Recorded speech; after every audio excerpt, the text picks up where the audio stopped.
Yes, good morning बच्चों. So today we are going to see this table which is related to subshells, the number of orbitals कैसे होते हैं और in particulars जो subshell है SPDF उसमें distribution of electrons कैसे होता है, that we are going to see today. So if we observe this table, अगर हम लोग यहाँ पे देखें तो यहाँ पे क्या है orbital distribution in ये है first 4 shells. It is orbital distribution in first 4 shells. ठीक है, orbital distribution in first 4 shells. तो हमको पता है कि के या एम एन ए क्या है, this are the 4 orbits, this are the 4 shells sorry. तो उसमें क्या है, अलग अलग ऑर्बिट्स रहते हैं.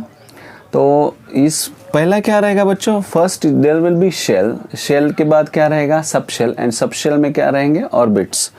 So first is going to be shell, then उसके बाद सब शेल एंड उसके बाद क्या रहेगा उसमें ऑर्बिट्स. तो ये सीक्वेंस आपको याद रखना है. शेल रहेंगे, उसके बाद सब शेल रहेंगे, यहाँ पे दिख रहे देखो. और जितने नंबर ऑफ शेल्स रहते हैं उतने ही नंबर ऑफ क्या रहेंगे, that is going to be sub shell. ठीक है, अगर यहाँ पे आप देखोगे के तो प्रिंसिपल नंबर क्वांटम नंबर का वैल्यू कितना है 1. तो नंबर ऑफ सबशेल इज जितना इसका प्रिंसिपल क्वांटम नंबर का वैल्यू है उतने ही क्या दिखेंगे आपको सबशेल्स. देखो यहाँ पे इसका वैल्यू 1 है और नंबर ऑफ सबशेल भी क्या है 1 है. अगर आप सेकंड एल में देखोगे एन का वैल्यू कितना है 2, तो नंबर ऑफ सबशेल भी कितने हैं 2 है.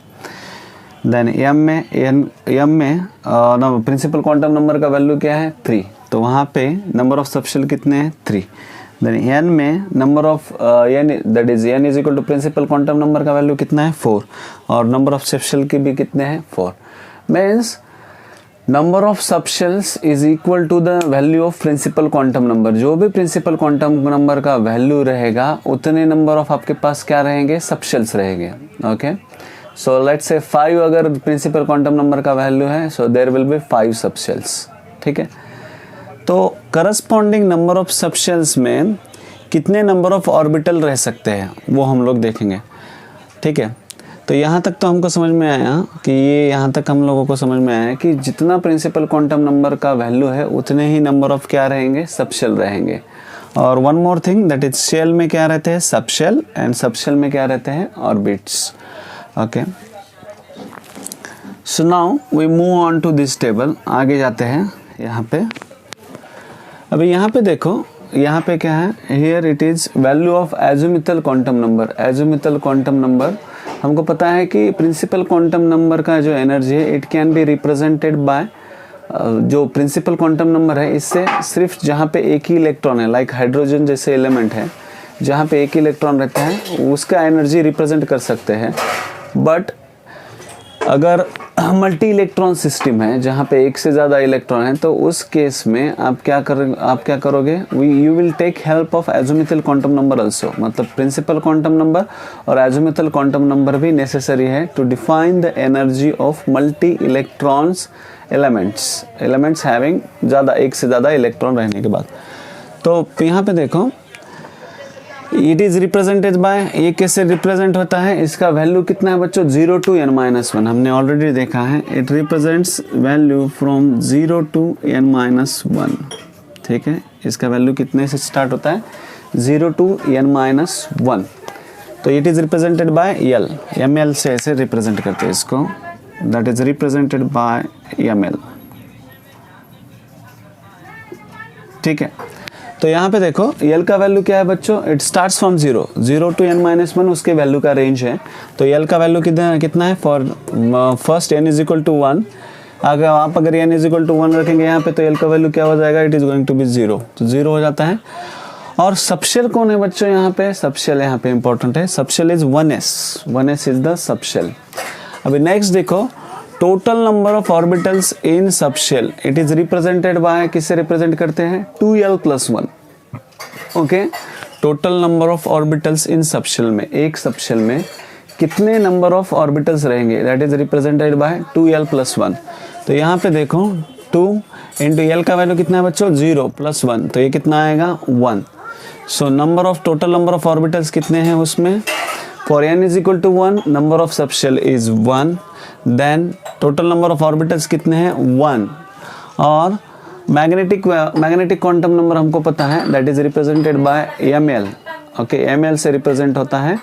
एंड उसके वैल्यू कहाँ से, उसका रेंज क्या है बच्चों, दैट रेंज इज उसका रेंज क्या है, that is minus L minus L, then minus L minus 2, then minus L minus 1, then again 0 के बाद L minus 1, L minus 2 and then 1, that is L only. So this is the range of magnetic quantum number. तो L for L is equal to 0, M L का भी value कितना आता है 0, ठीक है, it is going to be 0। ये एक वैल्यू मैग्नेटिक क्वांटम नंबर का है। So now for second shell L हमारे पास value of principal quantum number क्या है 2, तो नंबर ऑफ सब शेल भी क्या रहेंगे, that is going to be 2। तो यहाँ तक कुछ प्रॉब्लम नहीं है। इसके आगे देखो, for n is equal to 2, L के वैल्यू कितने हैं, 2 वैल्यू रहेंगे, that is L is equal to 0 and N is equal to 1। तो L is equal to 0 हमने ऑलरेडी देखा था, यहाँ पे क्या था 1s था, बट यहाँ पे क्या है बच्चों, it is 2s as it is second shell. तो इसका जो सब शेल है क्या रहेगा 2s। तो 2s में टोटल नंबर ऑफ ऑर्बिटल्स कितने रहेंगे 2s सब शेल में, दैट इज 2 × 0 + 1, दैट इज ये कितने रहेंगे 1। वहीं आप अगर L is equal to 1 है तो उसमें टोटल नंबर ऑफ ऑर्बिटल्स कितने रहेंगे, दैट इज 2p ऑर्बिटल्स। तो 2p ऑर्बिटल्स में देखो 2 × 1 + 1 दैट इज इक्वल टू 3। मतलब s सब शेल अगर रहेगा तो उसमें टोटल नंबर ऑफ ऑर्बिटल्स कितने रहेंगे बच्चों 1। वेयर एज अगर p सब शेल है तो उसमें टोटल नंबर ऑफ ऑर्बिटल्स कितने रहेंगे, देयर विल बी 3 ऑर्बिटल्स, ठीक है। सो अगर आप ऐसे यहाँ पे कितने रहेंगे s में, that is 1, whereas p में there will be 3 orbitals will be there in p sub shell, ठीक है। तो इसके लिए करस्पॉन्डिंग इसका वैल्यू क्या है मैग्नेटिक क्वांटम नंबर का, मैग्नेटिक क्वांटम नंबर का वैल्यू इसके लिए तो 0 है, यहाँ पे जैसे कैलकुलेट किया। इसके लिए देखो ml का वैल्यू कितने 3 है, तो इसके लिए भी क्या रहेंगे, सो जितना यहाँ पे टोटल नंबर ऑफ ऑर्बिटल्स रहेंगे उतने वैल्यूज करस्पॉन्डिंग वैल्यूज आपको क्या रहेंगे, you will be getting off magnetic quantum number. क्यों, क्योंकि मैग्नेटिक क्वांटम नंबर क्या रिप्रेजेंट करता है बच्चों, मैग्नेटिक क्वांटम नंबर रिप्रेजेंट्स जो स्पेस में ओरिएंटेशन है ऑर्बिटल्स का वो रिप्रेजेंट करता है। तो इसके मतलब टोटल नंबर ऑफ ऑर्बिटल्स जितने होंगे उतने ही वैल्यूज किसके रहेंगे magnetic quantum number, because each orbital have different value, ठीक है, अलग अलग वैल्यू है। तो यहाँ पे देखो 1 के लिए ml का वैल्यू 0, अगर 3 यहाँ पे p का टोटल नंबर ऑफ ऑर्बिटल्स कितने हैं 3 है, तो 3 के लिए अलग 3 वैल्यू है किसके, that is magnetic quantum number. ml is equal to -1, ml is equal to 0 and ml is equal to +1। As magnetic quantum number का वैल्यू अलग है, सो उसका ओरिएंटेशन भी क्या रहेगा बच्चों स्पेस में, it is going to be different, वो क्या रहेगा अलग। Okay, so this is about n is equal to 2। n is equal to 2 के लिए टोटल नंबर ऑफ ऑर्बिटल्स कितने रहेंगे हमको पता है, वो भी फॉर्मूला हमको पता है कि अलाउड ऑर्बिटल्स कितने रहते हैं बच्चों, that is nothing but equal to n²। Okay, तो ये कितने हैं देखो, इसका डिस्ट्रीब्यूशन देखो 4 ऑर्बिटल्स का n² मतलब 3 + 1 that is total number of orbitals second shell में कितने रहेंगे, that is going to be 4। तो उसका डिस्ट्रीब्यूशन सब शेल में कितना होता है 2s orbitals will be 1 and 2p सब शेल में कितने रहेंगे, that is going to be 3 orbitals, ठीक है। तो 4 का डिस्ट्रीब्यूशन ऐसे होता है। ओके, द नेक्स्ट अगर हम लोग देखेंगे दैट इज m, यहाँ पे क्या है n इज इक्वल टू 3 है, तो n इज इक्वल टू 3 है मतलब वहाँ पे टोटल नंबर ऑफ जो सबशेल्स है कितने रहेंगे बच्चों, that is going to be 3, subshells 3 रहेंगे। तो ऑर्बिटल्स कितने रहेंगे बच्चों 3 अगर है तो हमको पता है कि total number of allowed orbitals is nothing but equal to n²। तो 3 का स्क्वायर मतलब कितना होता है 9। ओके, तो 9 ऑर्बिटल्स रहेंगे, बट कि कौन से शेल में कितने, कौन से सब शेल में कितने ऑर्बिटल्स रहेंगे वो हमको जानना है अभी। Okay, for l is equal to 0 ये तो हमको पता है, that is nothing but 3s orbital. तो 3s में कितना होगा, ये ऑर्बिटल कितना है, ये अगर कैलकुलेशन करते हैं 2 × 0 + 1 दैट इज नथिंग बट 1, वो कितना रहेगा 1। वहीं हम अगर l इज इक्वल टू 1 लेते हैं तो that is represents 3p subshell, 3p subshell represent करता है। एंड वहाँ पे अगर टोटल नंबर ऑफ ऑर्बिटल्स अगर देखेंगे आप तो कितने हैं बच्चों, देखो 2 × 1 + 1, वही ये कितने हैं 3। तो यहाँ पे भी हमने देखा था कि यहाँ पे सिर्फ शेल नंबर डिफरेंट है, सब शेल नंबर डिफरेंट है, that is 2 at it is a part of shell number 2, so sub shell भी कितना है 2। It is part of shell number 3, so it is sub shell भी क्या रहेगा 3। तो 3s में 1 ही वैल्यू है उसका, that is ml is equal to 0। 3p में कितने वैल्यू मिल रहे हैं हमको, यहाँ पे देखो, यहाँ पे भी 3 मिल रहे हैं और यहाँ पे भी 3, मतलब total number of orbitals in p will it is going to be 3। And s में कितने रहेंगे, सब शेल में, s सब शेल में कितने ऑर्बिटल्स रहेंगे, that is going to be 1। Then 3d l is equal to 2 रहता है, तभी हमको कौन मिल रहा है, sub shell, that is 3d सब शेल। तो 3d सब शेल में कितने ऑर्बिटल्स है, टोटल नंबर ऑफ ऑर्बिटल्स यहाँ पे देखो 2 इंटू 2 प्लस 1, कितने 5 orbitals are there. Okay, so d अगर सब शेल है तो d सब शेल में कितने ऑर्बिटल्स रह सकते हैं बच्चों, that is going to be 5 orbitals are there. So overall अगर आप इसका समेशन लोगे, that is going to be n square, that is nothing but 3 square कितना 9, 5 plus 3 plus 8 3 plus 1 that is nothing but 9। सो ये हो गया तीसरे केस में। करस्पॉन्डिंग हम लोग अभी इसका मैग्नेटिक क्वांटम नंबर का वैल्यू देखते हैं। ये तो कांस्टेंट है, देखो ml का वैल्यू 0, देन 3 अगर है तो उसके 3 अलग अलग वैल्यूज है, दैट इज -1 0 +1। अगर 5 है तो उसके 5 अलग अलग वैल्यू रहेंगे। तो देखो यहाँ पे क्या है, ml -2, ml -1, then ml 0, okay, then ml +1 and ml +2, okay, so these number of values, 5 number of values are there, that is ml -2, ml -1, then ml is equal to 0, ml is equal to +1, ml is equal to +2. So this is about 5 values for 5 different orbitals of magnetic quantum number, okay. तो d में कितने सब shell रहते हैं बच्चों, 5, तो उसके लिए मैग्नेटिक क्वांटम नंबर के वैल्यू कितने हैं 5, ठीक है। Last that is n is n, capital N, sub shell क्या है n, सो उसका लिए प्रिंसिपल क्वांटम नंबर का वैल्यू क्या है, n इज इक्वल टू 4। तो यहाँ पे number, total number of orbitals, all out number of orbitals कितने हो जाएंगे, that is nothing but n square.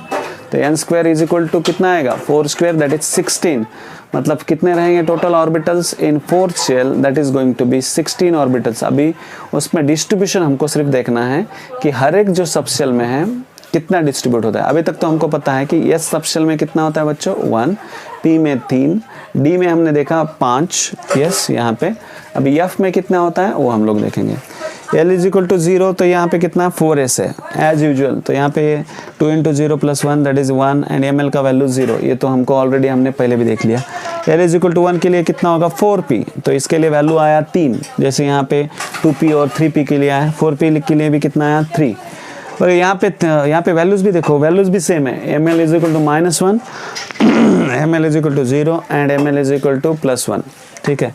ये 3 वैल्यूज p के लिए है। देन 4d देखो, 4d के लिए भी हमको कितना वैल्यू मिलता है, यहाँ पे जैसे d के 3d के लिए कितने मिले, 5 ऑर्बिटल्स मिले, तो यहाँ पे भी कितने हैं, there are going to be 5 orbitals, और उसका वैल्यू भी क्या है, सेम है क्या, देखो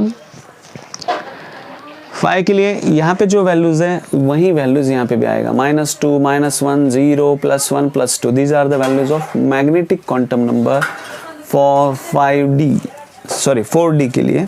एंड लास्ट 4f के लिए नया है ये हमारे लिए, तो 4f के लिए वैल्यूज देखो कितना आएगा 4f, तो l का वैल्यू कितना है बच्चों, it is 2l + 1, 2 now total number of orbitals in subshell, उसका फॉर्मूला है क्या है 2l + 1, तो कितना आएगा 2 into 3 + 1 that is nothing but equal to 7 आया। मतलब 4d ऑर्बिटल में, 4d सब शेल में कितने ऑर्बिटल्स रहेंगे, 7 ऑर्बिटल्स विल बी देयर, ठीक है। तो उसके वैल्यूज क्या है, ml इज इक्वल टू -3, यहाँ पे देखो -3, -2, -1, देन 0, +1, +2, +3, ठीक है।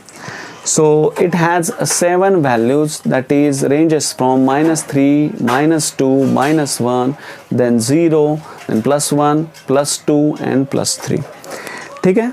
तो दिस इज अबाउट 4f जो सब शेल है उसमें कितने वैल्यू है बच्चों, मैग्नेटिक क्वांटम नंबर के वैल्यू है 7 values for 7 different orbitals, 7 values for 7 different orbitals. So in summary अगर हम लोग देखें तो हमको क्या रियलाइज होता है बच्चों, पहली चीज़ हमको समझना चाहिए कि अगर आपको एक शेल दिया है तो उसमें टोटल नंबर ऑफ ऑर्बिटल्स कितने रहेंगे, that can be derived from the formula n square. N square मतलब जो भी प्रिंसिपल क्वांटम, जो भी शेल नंबर है दैट इज, और या प्रिंसिपल क्वांटम नंबर है दैट इज, उसका स्क्वायर करना है। तो आपको क्या मिल जाएगा, that gives you total number of orbitals आपको देगा अलग अलग सब शेल्स में, ठीक है। तो for n is equal to 1 it is 1 square that is 1, for 2 square, for n is equal to 2 it is 2 square, 4 orbitals will be there, for n is equal to 3 there will be 3 square that is equal to 9। तो 9 orbitals रहेंगे उसमें, and अगर आप 4 square करते हो तो वहाँ पे कितने रहेंगे बच्चों, that is going to be 16। तो वहाँ पे कितने रहेंगे, 16 ऑर्बिटल्स विल बी देयर। तो उसका डिस्ट्रीब्यूशन बाद में हमने देखा कि सबशेल में कैसे होता है। तो number of subshell is nothing but, number of subshell कितने रहेंगे, number of subshells is equal to principal quantum number. ये चीज़ हमको याद रखना है, जो भी प्रिंसिपल क्वांटम नंबर का वैल्यू है उतने ही नंबर ऑफ सबशेल हमारे पास रहेंगे। अगर n इज इक्वल टू 1 है तो number of subshells will be 1, अगर n इज इक्वल टू 2 है then number of subshells is going to be 2, if n is equal to 3 then number of subshells is going to be 3, and if n is equal to 4 number of subshells is equal to 4। तो अभी subshells तो it is equal to principal quantum number से equal है, but उसमें अगर कितने orbitals रहेंगे that is determined by the formula 2l plus 1, okay. So total number of orbitals in given subshell जो भी है वो कैसे कैलकुलेट करते हैं बच्चों, that is determined by the formula 2l plus 1। तो l का वैल्यू अगर आपको पता है तो वो करस्पॉन्डिंग सबशेल में कितने नंबर ऑफ ऑर्बिटल्स रहेंगे हम लोग कैलकुलेट कर सकते हैं, okay. For l is equal to 0 अगर है तो l हमारा 2l plus 1 का वैल्यू क्या आएगा, टोटल नंबर ऑफ ऑर्बिटल्स क्या आएंगे बच्चों, it is equal to 1। For l is equal to 1 it is going to be 3। तो करस्पॉन्डिंग सबशेल क्या है बच्चों, l इज इक्वल टू 0 किसके लिए है, s सबशेल के लिए है। तो मतलब s सबशेल में कितने नंबर ऑफ ऑर्बिटल्स है, एक ही ऑर्बिटल है। Then l is equal to 1 that is nothing but it represents p subshell. p subshell में कितने नंबर ऑफ ऑर्बिटल्स है, 2 into 1 plus 1, तो दैट इज नथिंग बट कितने, 3 orbitals are there in p subshell. वही हम अगर d की बात करें, d में देखो बच्चों d में कितना होता है, it is l is equal to 3, तो 2l 2 into 3 plus 1 that is nothing but 7। So d जो है सबशेल में कितने नंबर ऑफ ऑर्बिटल्स रहेंगे, that is nothing but 7, okay. वहीं अगर हम लोग लास्ट फोर्थ दैट इज अगर l इज इक्वल टू 4 है तो वहाँ पे l इज इक्वल टू अगर 4 है तो वहाँ पे क्या आएगा बच्चों, it is going to be l is equal to 2 के लिए क्या आता है, 2 into 2 plus 1 that is nothing but 5। मतलब d के लिए कितने नंबर ऑफ ऑर्बिटल्स है बच्चों, d सबशेल के लिए 5, एंड f के लिए अगर आप देखोगे that represents l is equal to 3, तो 2 into 3 plus 1 that is 2l plus 1 हम लोग रिप्रेजेंट कर रहे हैं, तो that is nothing but 2 into 3 कितना, 6 plus 1 7। तो f ऑर्बिटल में कितने सबशेल, f जो सबशेल है उसमें कितने ऑर्बिटल्स रहेंगे, that is going to be 7 orbitals. Means s subshell में एक ऑर्बिटल रहेगा, p सबशेल में 3 orbitals will be there. Then d में कितने ऑर्बिटल्स रहेंगे, d में it is going to be 5 orbitals, and f में it is going to be कितने रहेंगे, 7 orbitals are there, okay. So ये ओवरऑल हो गया। तो जितना आपके सबशेल रहेंगे उतने नंबर ऑफ वैल्यू आपको किसके लिए मिलेंगे, that is you will be getting for magnetic quantum number के लिए आपको उतने नंबर ऑफ वैल्यूज मिलेंगे। तो मैग्नेटिक क्वांटम नंबर का जो जितने नंबर ऑफ आपको सबशेल हैं उतने नंबर ऑफ आपको क्या मैग्नेटिक क्वांटम नंबर के वैल्यूज मिलेंगे। ये क्यों होगा, क्योंकि magnetic quantum number represents the orientation of orbitals in space. Orbitals का ओरिएंटेशन स्पेस में रिप्रेजेंट करता है। तो हर एक जो ऑर्बिटल का ओरिएंटेशन स्पेस में क्या होगा, it is going to be different, it is not going to remain same, okay. So this is about the overall, जो अगर हम लोग देखेंगे ये अलग अलग क्वांटम नंबर्स और उसके values which represent subshells, shell, subshell, orbitals, ये हमने देखा। And one more thing that is spin quantum number की बात करें तो स्पिन क्वांटम नंबर की हमने देखा है कि वहाँ पे 2 ही वैल्यूज रहते हैं, दैट इज +½ एंड -½ तो जो now next part is orbitals, जो शेप्स ऑफ ऑर्बिटल्स जो है शेप्स ऑफ ऑर्बिटल्स या size of orbitals, yes orbital का शेप स्पेरिकल रहता है, देन पी ऑर्बिटल का शेप डम्बेल शेप रहता है, देन डी ऑर्बिटल का double dumbbell and F orbital का इट इज़ कॉम्प्लेक्स। तो ये सारी जो चीज़ें हैं ये हम लोग क्या करते हैं बच्चों, we will study that in detail, वो हम लोग डिटेल में देखेंगे, वो अभी नेक्स्ट टॉपिक हमारा यही है। So that we will study in next lecture. So whatever remain ये आपको याद रखना है अच्छे से, okay. So remaining part we will take in next lecture.